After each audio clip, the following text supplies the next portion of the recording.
Vamos agradecer a Deus a oportunidade de estarmos aqui hoje reunidos, pelo dom da vida, pelas pessoas que fazem parte da nossa caminhada. A Jesus, a quem trouxe os ensinamentos que nos conduzem pela vida eterna. A espiritualidade amiga e benfeitora, que também nos auxilia todos os dias.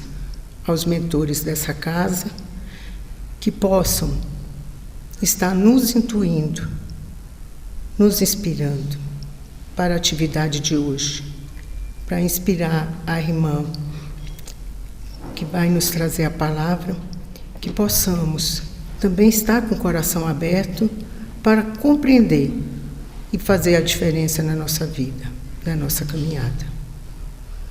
E assim, em nome de Deus, damos por iniciada essa atividade. Que assim o seja.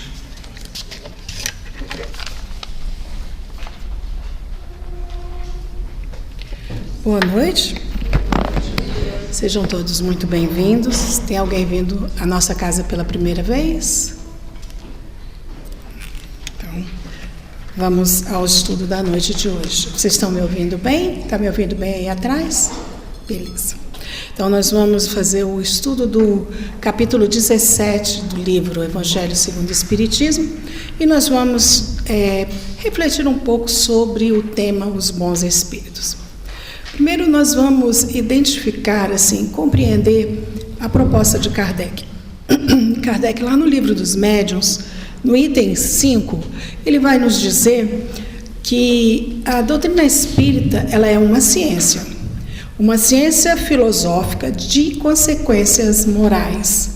Então, ela nos diz que o conhecimento da parte dos fenômenos que ela propõe precisam ser estudados. E esse corpo de ideias que ela forma, a partir desse estudo, visa a transformação moral do homem. Então, ela é uma proposta filosófica com base científica, visando a transformação moral. É isso que ele coloca lá no livro dos Médiuns como principal objetivo da doutrina espírita. Pensando nessa organização de Kardec, nessa sua ideia, Kardec organizou o Evangelho com o título Sede Perfeitos, no capítulo 17. Mas antes dele trazer essa proposta sobre os bons espíritas, ele trouxe uma ideia das características da perfeição. Então, ele começa o capítulo falando das características da perfeição. Claro que vamos entender que essa perfeição colocada por Kardec é a perfeição relativa à qual nós, seres humanos, conseguimos chegar. Porque a perfeição única, a perfeição é só de Deus, Mas ele nos coloca Jesus como modelo e guia da nossa caminhada. Então, olhando para Jesus, qual o grau de perfeição que a gente precisa adquirir? Então, é essa a proposta. Então, ele vai colocar essas características. Depois que ele levanta as características da perfeição, ele vai falar sobre o homem de bem. Então, temos uma relação de ações, de características da perfeição. Depois nós vamos ter um conjunto de características sobre o homem de bem. E depois ele faz uma menção aos adeptos da doutrina espírita, que é dedicada aos espíritas. Então ele diz os bons espíritas. Se Kardec dedica um item do Evangelho para falar dos bons espíritas, é porque existem espíritas que não se enquadram nessa categoria. Quem seriam esses espíritas que não se enquadram nessa categoria? São chamados por Kardec de espíritas imperfeitos. Tá? Por que Kardec denomina, então, bons espíritas e espíritas imperfeitos? Voltemos lá no livro dos Médiuns, quando Kardec fala da proposta da doutrina espírita. Um corpo científico, filosófico, de consequências morais. Então, quando ele fala que existem espíritas imperfeitos, é porque ele está dizendo que esse corpo filosófico de consequências morais não provocou modificação nesta pessoa que teve acesso a esse manancial de luz que a doutrina espírita nos proporciona. São aqueles irmãos que se dedicam ao estudo da doutrina, mas é o estudo do fenômeno, que conhecem as leis, mas ele estuda as leis não para a sua modificação íntima, não para a sua transformação, mas para a compreensão dos fenômenos. Então, são aqueles que a gente vê que trabalha somente na questão científica. Existe reencarnação? Então eu vou provar que existe reencarnação.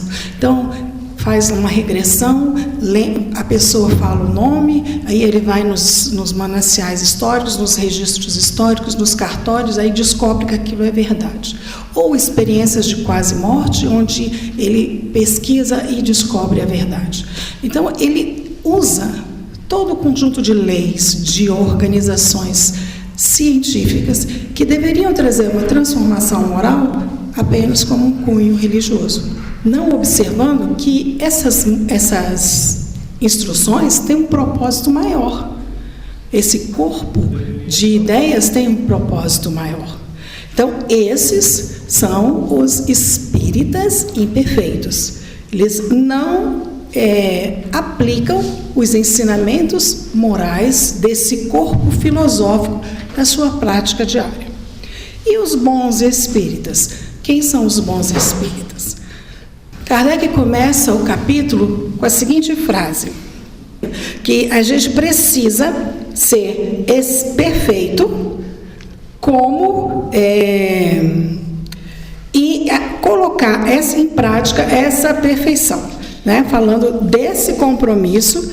Achei. O espiritismo bem compreendido e, sobretudo, bem sentido, nos leva aos resultados acima, quer dizer, nos resultados do homem de bem, que caracterizam o verdadeiro espírita. Está no primeiro parágrafo da lição, como o verdadeiro cristão, posto que um e outro são a mesma coisa. Então ele começa o capítulo dizendo: a doutrina espírita promove um conjunto de normas, né, filosóficas, na qual você precisa conhecer e estudá-las, porque quando você conhece, estuda e aplica em você mesmo, você vai se transformar. Então ele diz bem compreendido e bem sentido. Quando ele fala bem compreendido e bem sentido, ele está querendo dizer estudar, compreender, analisar, refletir e bem sentido, viver. Porque o Espiritismo se propõe ao cristianismo redivivo. A proposta dele é essa transformação, porque ao longo da nossa caminhada, ao longo dos séculos, a gente estava sentado ali conversando exatamente sobre isso. As nossas condições morais fizeram com que a gente colocasse muitos arranjos dentro da doutrina de Jesus, que é clara. Os ensinamentos de Jesus são claros, mas ao longo dos séculos nós fomos colocando coisas das nossas ideias e da nossa compreensão, e aquele corpo se dissolve, se perde, e a gente começa a se preocupar com questões menores. Maria era virgem, Jesus tinha corpo físico, fazer isso é pecado, quantos pecados são os pecados capitais, e a gente começa a se perder no que não é importante, no que não vai trazer transformação para a gente, não vai fazer com que a gente cresça, com que a gente progrida. Então, Kardec ele vai centralizar a sua proposta nesse processo de reflexão. A doutrina espírita, ela se prende, se fixa num tripé: filosofia, religião e ciência. Por quê? Porque ele, com base nos conceitos da ciência, ele provou a existência da vida após a morte. Ele provou toda essa fenomenologia que existe na doutrina. Mas não era para dizer que existem espíritos que escrevem para a gente. É para a gente entender que a vida continua, que existem normas que regem o universo, que essas leis são imutáveis e que tudo que a gente faz, a gente responde por isso. E que a gente precisa se transformar, porque caminhar, progredir é uma lei, a lei do progresso. E a gente precisa caminhar, a gente precisa progredir. É a única fatalidade que existe, é essa, é o progresso. E o progresso só se dá pela reflexão, pela compreensão desses ensinamentos. Eu preciso estudar esse corpo filosófico, analisar e, a partir deste momento, transformar-me. O objetivo dele é me transformar, é me orientar na minha caminhada. Não é fazer com que eu seja apenas conhecedor, porque ser apenas conhecedor sem se transformar nos torna os espíritas imperfeitos, fugindo ao propósito da doutrina, que é a nossa transformação moral. O Espírito de Verdade deixou uma orientação: espíritas, amai-vos. Quer dizer, compreenda e sinta a minha doutrina. Eis o primeiro mandamento. E o segundo, instruí-vos. Os mineiros costumam dizer: eu não sei onde eu estou, pouco eu vou. Né? Se eu não sei onde eu estou, eu não sei que caminho escolher, porque qualquer caminho serve. E não é qualquer caminho que serve para a nossa evolução. Não é qualquer caminho que serve para o nosso progresso.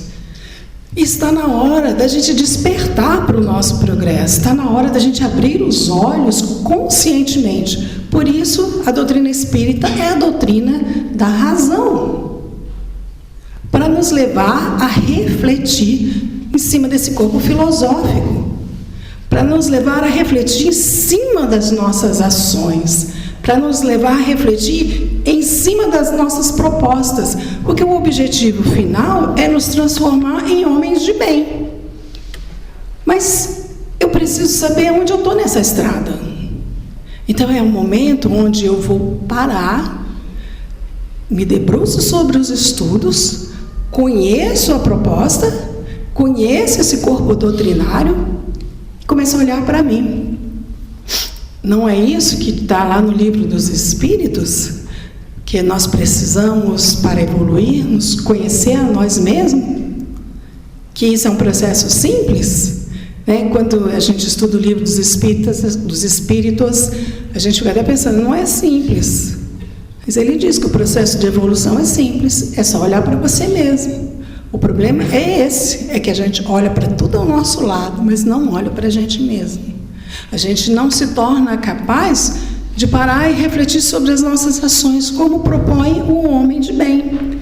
A gente não consegue colocar em prática essa análise. A gente não consegue olhar para nós mesmos e perceber a nossa arrogância, o nosso egoísmo, a nossa irritação, a nossa impaciência. Hoje, nos dias de hoje, com o acesso que nós temos à tecnologia, eu vou perguntar aqui: quem ouve áudio no WhatsApp na velocidade 1, por favor, levante a mão. 3 pessoas. Quem ouve áudio no WhatsApp na velocidade 1? 5, 6 pessoas. Porque a nossa impaciência não permite.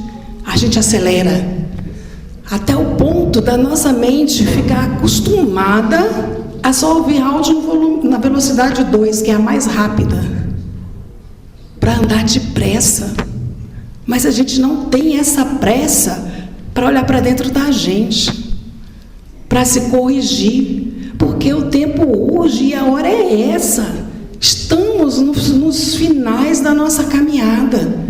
Então a gente precisa olhar para a gente, para nos reconhecer, saber onde a gente já está nessa caminhada, para a gente saber o que a gente precisa fazer, o que a gente precisa mudar, como que a gente precisa colocar em prática esse corpo filosófico. Não é que a gente quer a proposta de virar santo, porque a natureza não dá salto, mas é um começo de conscientização. Se eu começo a me conscientizar que eu me irrito com facilidade e eu controlar a minha irritação, e ao final da minha reencarnação eu tiver conseguido domar essa minha vigilância, eu já cheguei melhor. Não cheguei? Uma asinha. Se eu conseguir ao final da minha reencarnação saber falar com o outro com mais carinho na minha voz, não aquele carinho fingido, mas aquele carinho real, paciente. Umzinho só, escolha aquele que a gente aquele que mais incomoda no outro, sabe? Aquele que mais incomoda no outro é aquilo que a gente tem em abundância. Então você, ai, que pessoa antipática, olha para você, porque ela está refletindo, ela é seu espelho. Então olha para você. Então, quando você tomar essa consciência, que é o propósito da transformação proposta pela doutrina espírita, é você tomar essa consciência, é você olhar para você se perceber. O professor Elvésio, quando ele dava aula no ESG aqui para a gente, ele sempre falava, não adianta criarmos as leis que só punem, nós precisamos construir a conscientização. E isso era muito forte, porque a gente faz as coisas porque é punido. Essa semana eu conversava com a minha filha. Filha, você não pode andar acelerado de um pardal no outro, porque os pardais agora, no Distrito Federal, eles fazem a média. Então, se você deveria percorrer aquele período em X tempo e percorre menos, ele calcula qual a velocidade que você fez e chega a multa. Ela, ai mãe, me atrasa. Então, tem a multa, mas não tem a conscientização. É esse o processo que a gente precisa entender, né? Eu não preciso ser punido, eu preciso compreender. As leis existem para a nossa educação, não é para a nossa punição. Todo esse calabouço de leis morais não é porque Deus é mau, é porque a gente não se conscientiza desse processo de crescimento. A gente não se conscientiza da necessidade de transformação. A gente senta aqui, ouve a palestra e diz assim, nossa, o fulano podia estar aqui. Essa palestra é para ele. Abra um livro do Evangelho lá de manhã na nossa prece. Gente, olha só, para fulano de tal, a gente não se enxerga. Então é essa a proposta que o Espiritismo quer fazer. Como nós vamos nos transformar em homens de bem se a gente não olha para nós mesmos? Se a gente não se percebe, não sabe onde a gente está nessa caminhada, né? Então é isso que a doutrina espírita vem promover. Esse conjunto de leis, de normas, de orientações filosóficas precisam ser estudadas. Por isso a gente tem tantos estudos na Casa Espírita. Nós temos aí o estudo da Gênese, às quartas-feiras online, que é para promover esse processo de reflexão. Não é para a gente conhecer a Gênese, olha, no item tal da Gênese fala isso. Não, é que aquilo tem a ver comigo, como espírito eterno, que estou num processo evolutivo. O que aquilo tem a ver comigo?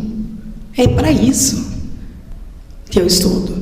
A gente estava sentado ali, ontem foi a aula da Judite, ela foi falar sobre os anjos, e foi uma aula maravilhosa, onde nós estudávamos e debatíamos sobre as ideias dos anjos, fazendo um contraponto com as ideias que Kardec coloca.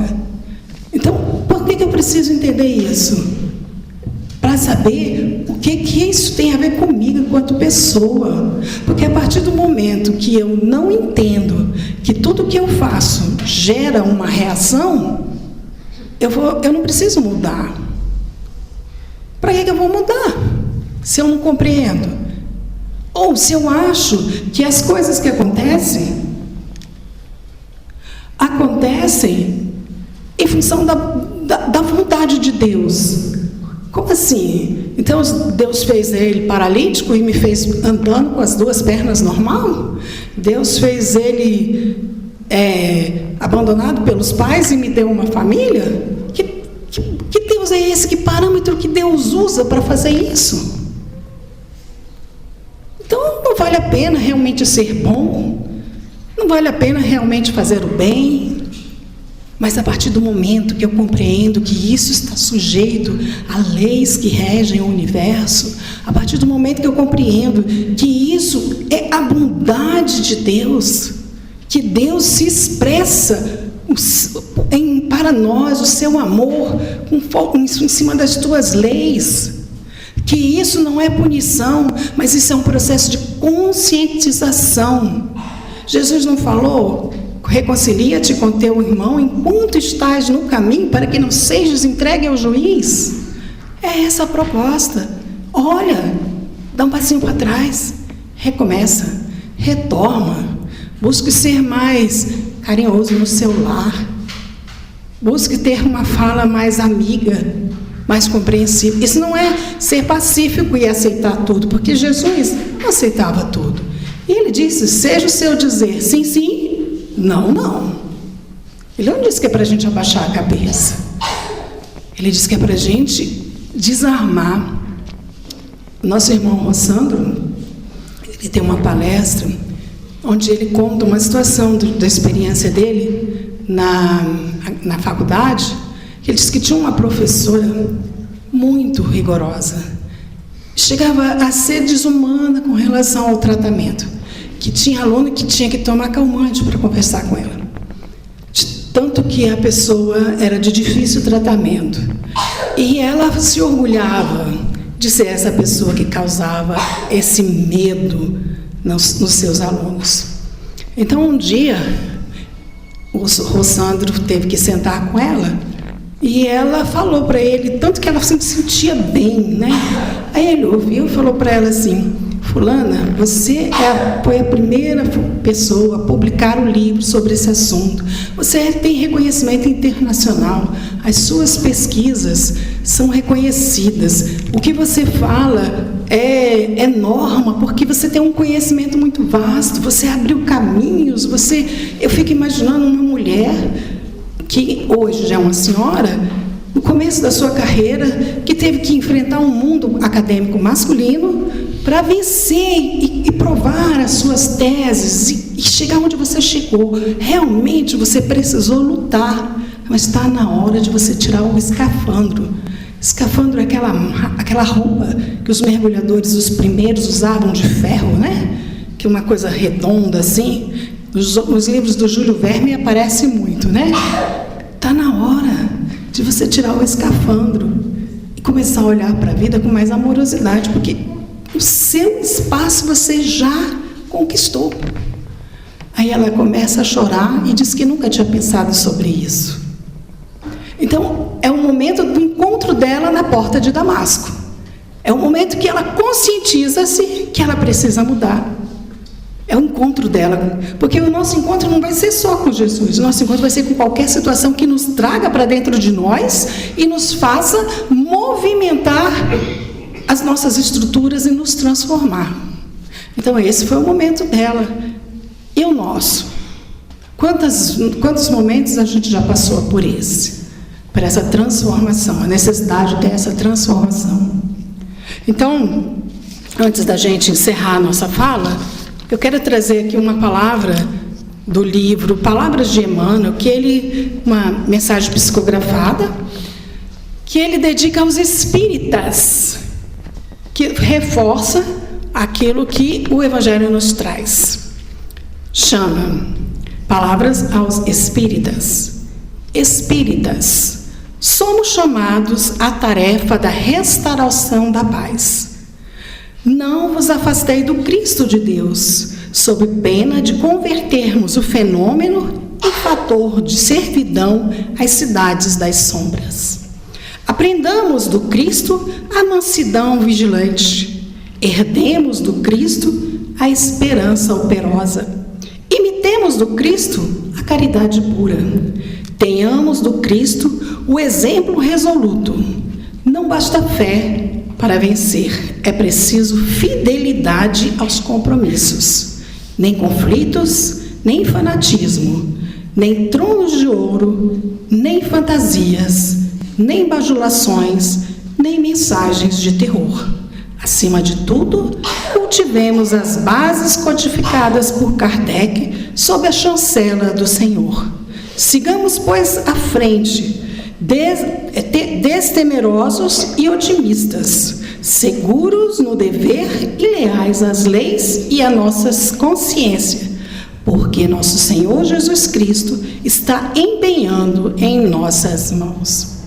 Então essa é a proposta que Kardec traz para o bom espírita, essa nossa transformação moral. Que esses conhecimentos realmente nos modifiquem, nos tornem melhores pessoas, nos tornem homens de bem. Muito obrigada a todos e que Deus nos acompanhe no nosso retorno para o nosso lar, né? Então vamos nos preparar para a prece, fechar nossos olhos, agradecer ao nosso bom Deus por todas as bênçãos que nós recebemos nessa noite de hoje, pelos ensinamentos, por essa doutrina abençoada que nos acolhe.